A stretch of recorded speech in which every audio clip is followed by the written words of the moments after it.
is Maurice Washington. I want to welcome everybody to another episode of Executive Talk. Those that are watching live on LinkedIn, on Facebook, or listening later on podcasts, or now streaming on our Roku, thank you guys for joining us. As you guys know, right now in this day and age, we're having a lot of challenges facing everybody. We have inflation that's increasing. We're having prices all over the place increasing in the grocery stores, gas prices. So we have a lot of things that we're facing as a society. But one thing business owners are facing right now are commercial insurance premiums are on the rise. And it's one of those situations that we're starting to see a trend where it just seems like it's continuously increasing. I don't know, do we have an end in mind? Well, with me today, I have Rick Calloway, principal of Pacific Diversified Insurance with me to address what's going on within the commercial insurance premiums and figure out what's going on. So let's go ahead and bring Rick in. Rick, how you doing today? I'm doing just great. My Christmas shopping's all done. Presents are all wrapped, and I've still got money left. Christmas shopping, yeah, joyous time of the year. I get it. Yes, it is. We're coming into the new year. We've had a great year in 2022. We've had a lot of changes. We've had quite a few shows and things that we've addressed with, as far as what's going on with commercial insurance. But I know today this show is a big topic, and I know probably a lot of your clients are, I don't know, maybe even a little frustrated right now with what's going on with the commercial insurance premiums. Does that sound to be right? I don't know, are my clients frustrated? I'm frustrated. It's been the worst market I've seen in ages. Premiums are going through the roof. It's ridiculous. Yeah. And yeah, so speaking of ages, and let's go ahead and date this back. So you've been in the industry for how long? So compared to when you started versus now, what kind of increase are you seeing? I mean, we used to see 2 and 3% increases. Now I'm seeing 25%, 30%, 40%. I got a quote on a property today, which would have normally been $20,000. It was $85,000, and that was the best quote I got. Wow. It's nice for my pocketbook, but not so good for the clients. Right. And so within this time frame, so let's take historically back when you started versus now. Are you seeing a decline in the type of businesses that you're able to write, or are you starting to see an increase because there's so much more variety now? No, that's another problem. The marketplace is shrinking. Carriers are moving away from particular areas of the country, particular types of business. And it used to be you could get a quote from multiple companies for the same risk. Now you're lucky if you can find one company that wants to quote the particular risk. They're a for-profit business, and they're going, you know what, this isn't such a good risk for me. It's costing me money. Maybe I won't write that this year. Yeah, that's it. And that's where I want everybody to really hone in on as far as what we're about to introduce to everybody that's watching here is that things are changing all the way through and through. We're getting more innovative. We're becoming more creative with our business models and things that we're doing. And the insurance companies and our business models is just almost not clicking. It's not a conversation of don't get in business insurance. It's just now we need to really start thinking about what we're getting insured for and how our business models are responding to this. And here's one of the things that, Rick, as you're aware of climate change, as it's stated, but let's just go ahead and mature it and put it in a mature mode of the climate is changing, right? I mean, things are getting to the point where we didn't have a lot of these issues before. So I don't know, what are your thoughts about how things have even changed in that arena? Yeah, climate change is not only seem to be happening, but it's also a political issue. So it's going back and forth. So we're having bigger storms, more storms, all of global warming. I don't know what that affects. Maybe the tides are going to rise, but something is changing, and it's definitely affecting the weather patterns. For sure. And here's a couple of articles that I want to go ahead and take us back in a little bit of history and also bring us back to the present day.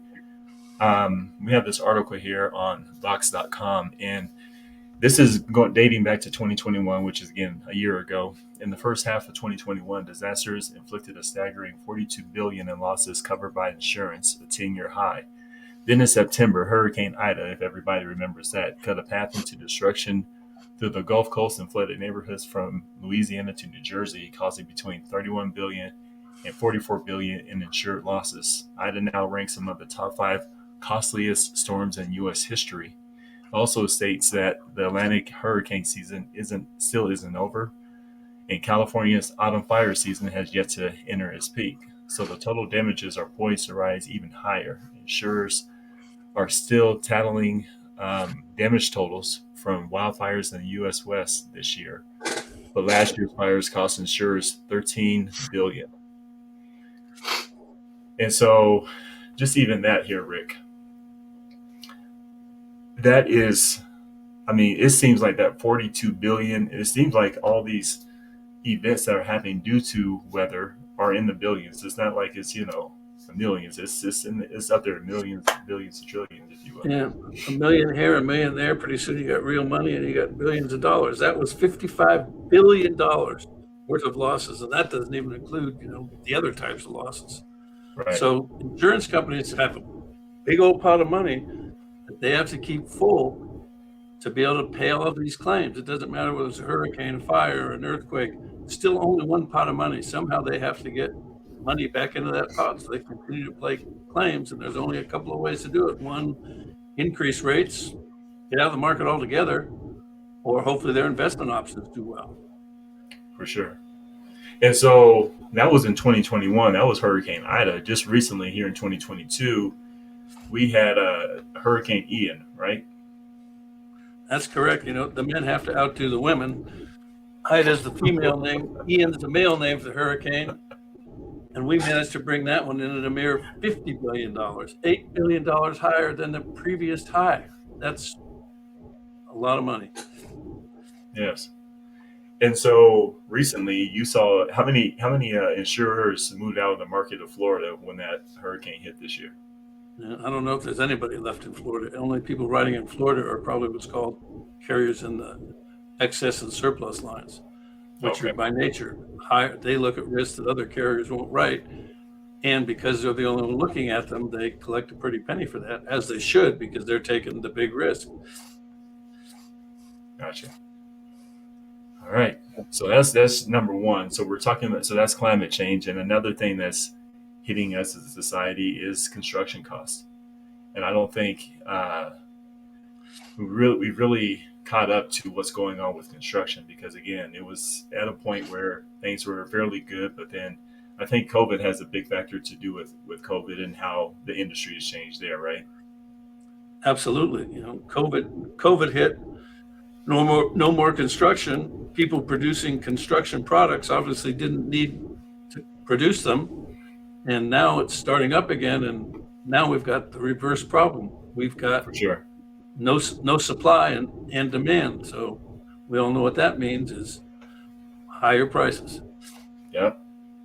Let's go ahead and I'm going to bring up this article. I think everybody may have seen this, and those who have not seen it, for those that are listening on podcasts, on pointacquisitions.com, it said construction costs rising in 2022. Here's why it's happening. So we're seeing construction costs increasing in building material prices, inflation due to increased money supply chasing the same productivity and output, which has resulted in some of the highest inflation in 40 years. Labor costs are rising as workers demand higher wages in response to the increased cost of living and lack of skilled laborers in the workforce. Rising interest rates make it more expensive to finance construction costs. So this is suggesting that COVID-19 affects construction costs. We have supply chain disruptions, gypsum products, paint, ready-to-mix concrete, transport of freight. And so these are all relative to what's affecting construction right now. So would you like to elaborate on that, Rick? Yeah, it's obvious as our costs are going up. Lumber has gone up like 40 or 50%. But you take all of those things on top of each other. First of all, we've got low supply. Then we've got the supply chain disruption. We can't get the stuff. And then if we actually get it to where we want it, the cost to deliver it via truck, diesel, whatever, is higher. So it's almost impossible to control any of the costs. The contractors that did a job before COVID figured their costs at, say, $200,000.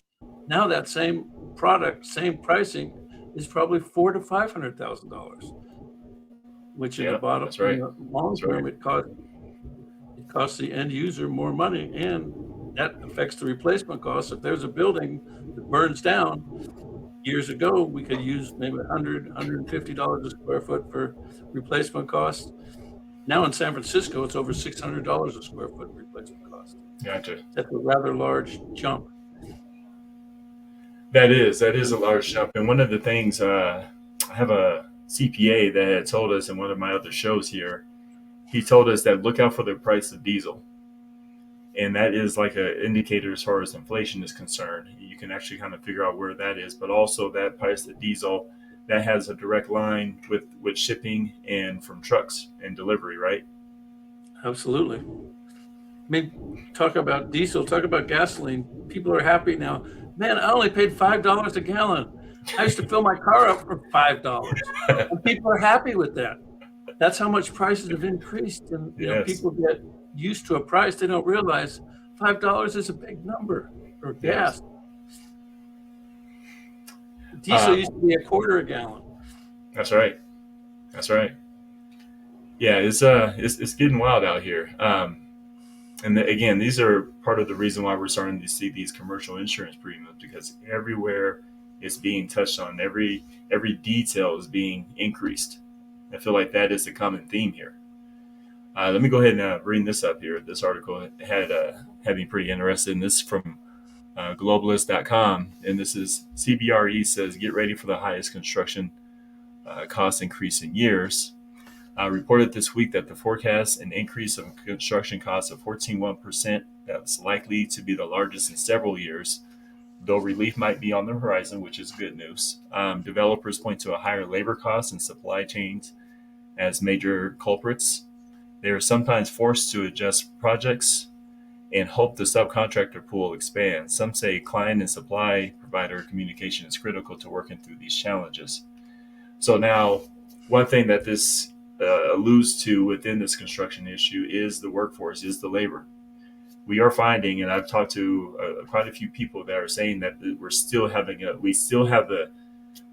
we have the work out there, but as far as finding good contract laborers and actually just laborers in general, it's not happening as it used to be, where it was very easy to keep that pool going. People are coming back to work very slowly. One, because maybe they're comfortable with the income they have now.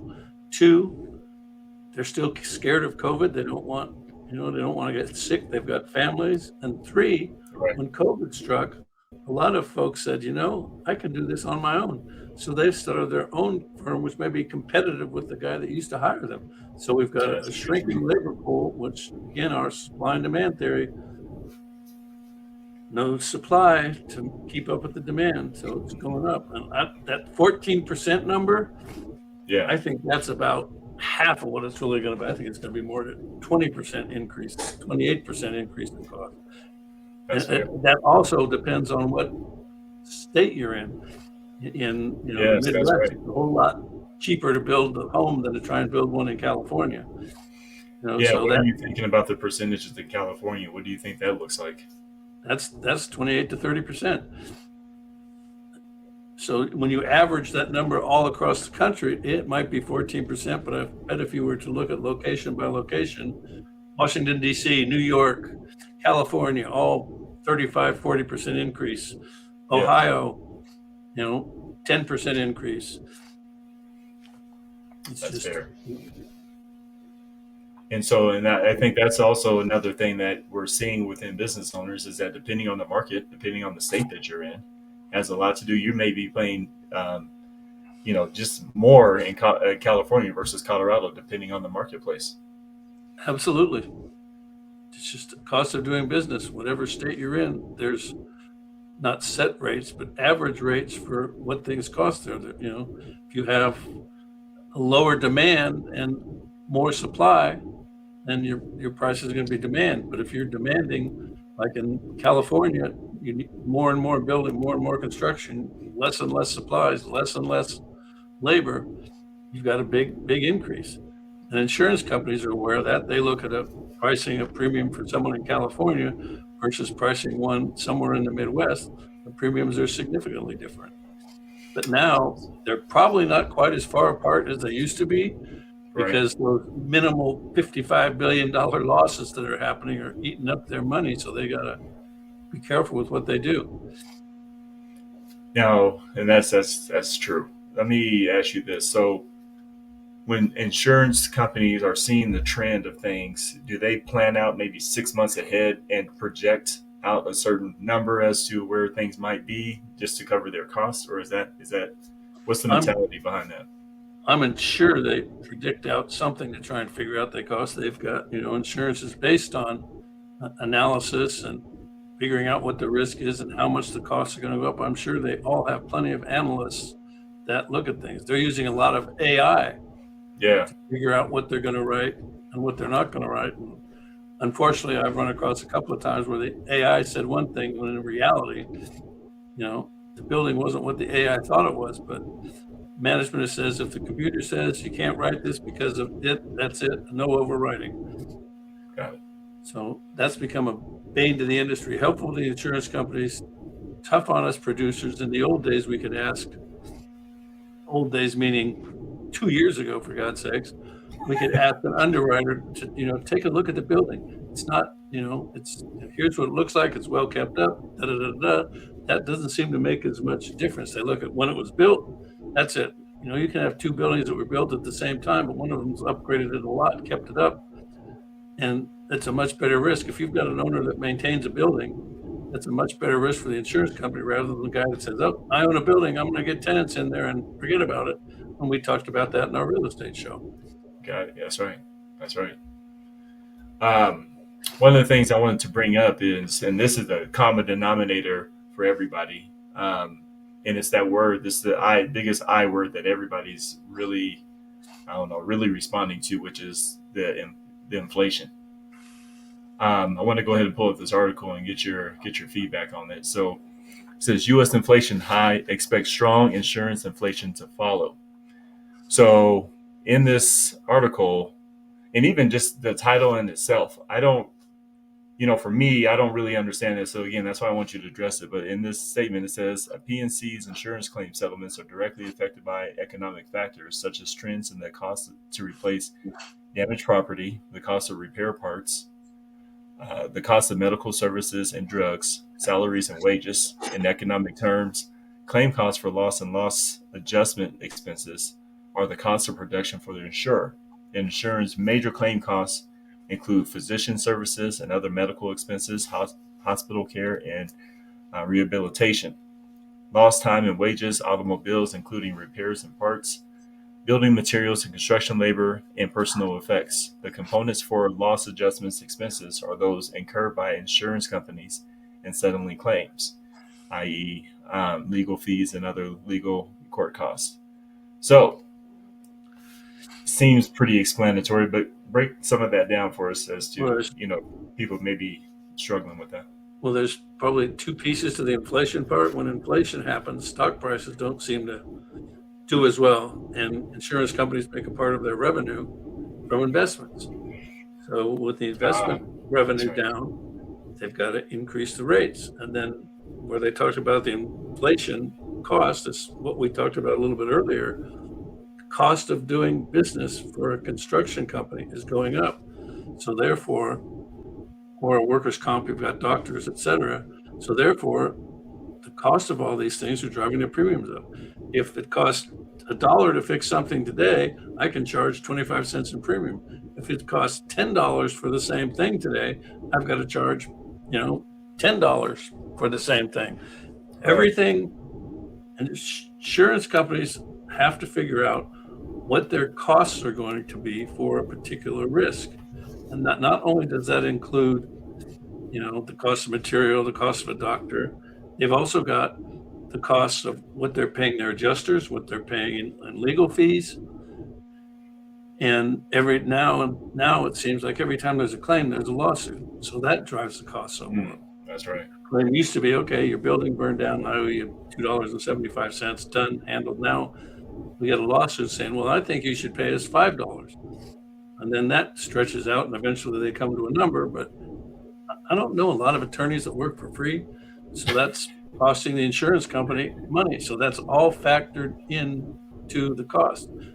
They're probably one of the best at factoring in what their potential costs are. If they were not, they'd be gone and out of business already. And they're dealing Yes. with, they're paying off $1 billion worth of damages.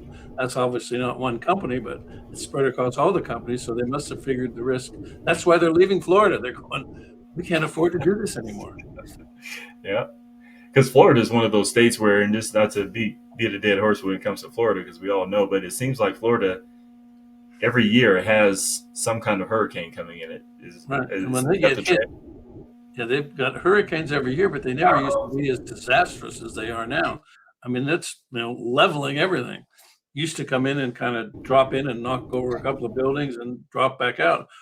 I think I read the winds were at one point up to 155 miles an hour.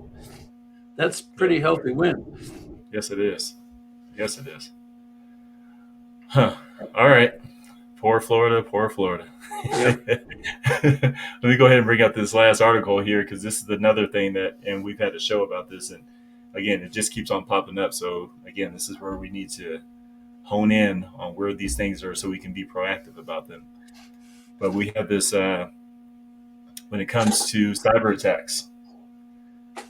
We are seeing that cyber attacks now is a state level weapon, disrupting everyday lives with ransomware. The number one threat, says Checkpoint Software's 2022 cyber attacks trends mid-year report. So when we're talking about it, it's saying that global increases in cyber attacks. In the first half of the year, there was 42% increase in weekly cyber attacks globally, with every region experiencing a significant escalation. We have cyber attacks entrenched as a state level weapon. We have ransomware is the number one threat. This year, ransomware actors have stepped up to nation state level, targeting the entire countries of Costa Rica and Peru. The huge potential for financial gain means that ransomware is going to be around for a long time and will only get worse. Incident responses, perspective, and cloud supply chains attacks.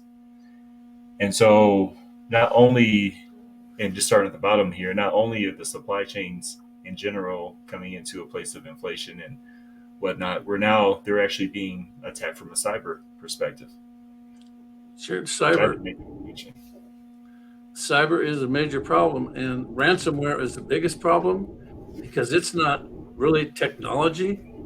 The ransomware itself is technology, Sure. but the ransomware doesn't get in there unless a human being clicks a link that they shouldn't link. You have to train staff. Do not do that. But we're human. Something happens, we still click it. So they're shutting down a trucking line. They can't route their trucks from point A to point B without the software anymore. The Yeah. states are getting shut down, so we can't even ship through a country because the entire country is shut down. The cost so there's a cost incurred. The incident response, I have to get somebody in there to do what they got to do if I'm not going to pay the ransomware or figure out how to pay the ransomware. All of those things affect, again, costs of doing business. If I can't get my lumber because trucking company A cannot get it to me because his system is shut down, That's right. I've got an increased cost. And then number two, Mr. Trucking Company just lost revenue. So guess what? His next shipment, he has to up the price to make up for what he lost. So That's right.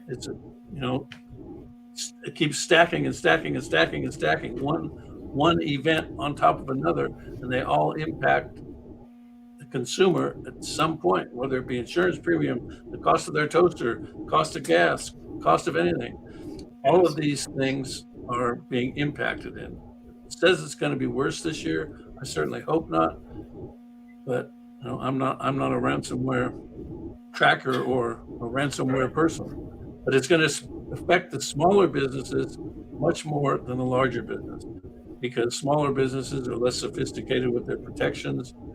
They're busy running their business. They don't have time to educate their employees and say, when you see a link coming that you don't recognize, don't click on it or double Yeah. check or do something. And the human factor in this cyber attack is bigger than the cyber people hacking into a system and doing something. They're relying on us humans to help them out. Yeah. That's right. One common trend about everything that we have discussed, there's every issue. every loss is in the billions.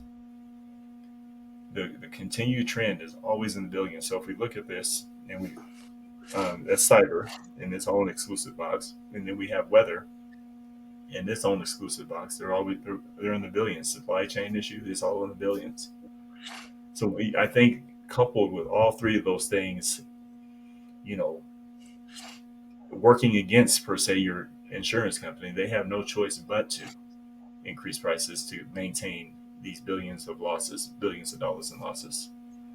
That's a very true statement. That's why I spend all of my days now searching through different companies, trying to find one that'll write a particular risk, trying to define the risk properly, make sure I've got all the right criteria for that company so they're not paying for something that they don't really need, and staying on top of it. I don't know how many feeds I get in on a regular basis, but I track what's going on in the insurance industry to see who's insuring what, who's not insuring what, what's happening. And that's what you have to do. In the age of technology, you have to take advantage of that technology to help you out, because insurance companies are using the technology. The ransomware people are using the technology. So I'd be pretty foolish not to be using the technology. Yeah. So what's the final thoughts here, Rick? Because it seems like we're almost coming to a loss as to what to do. I know that business owners are looking for that. We told them why today, but what should they do now? How should they go into the new year? The most important thing is they have to work with a broker that has been around for a little bit, knows how to research the information for their coverage. Make sure when a broker asks you the question for your upcoming renewal, what are your sales? How much product you have? All of those questions, be sure you get the answers back, because last year you might have had $10 million worth of sales. So your premium was based on that. This year you may only be down to 5 million. So hopefully your premium goes down. But if you don't give him or her the information, they rate it up based on the information they have, and that may not be to your benefit. Information is king in this business. You have to have proper information to get proper premiums, and then a large hammer to beat the insurance company over the head. Yep, that's fair. Appreciate that, and I know the viewers do too. I'd like to throw this out here for all the viewers. Here is when it comes to this is obviously, if you look at it from a SWOT analysis, this is obviously a threat because it's an increase of cost. The opportunity here, and that's what we want to do at the end of these shows, is turn everything into an opportunity. And the opportunity here is to talk to gentlemen like Rick and get things under wraps. With insurance and business insurance, it is one of those things you have to pay attention to, or else it's just going to move for you. Know your business model and look at all these areas. Stay protected where you can, because this stuff it seems like it's only getting harder out here to run your business and keep your creation going. So let's be proactive in this moment, and that's really the statement. And again, Rick has the time, he has the expertise to talk about these things, and that's why he's here. So I want to always thank you, Rick, for your information and being willing to address these things for business owners. So thank you very much. My pleasure. All right, we're about to get out of here. We both have to get back to work. I want to thank everybody for viewing today. We'll see you next month. Talk to you later.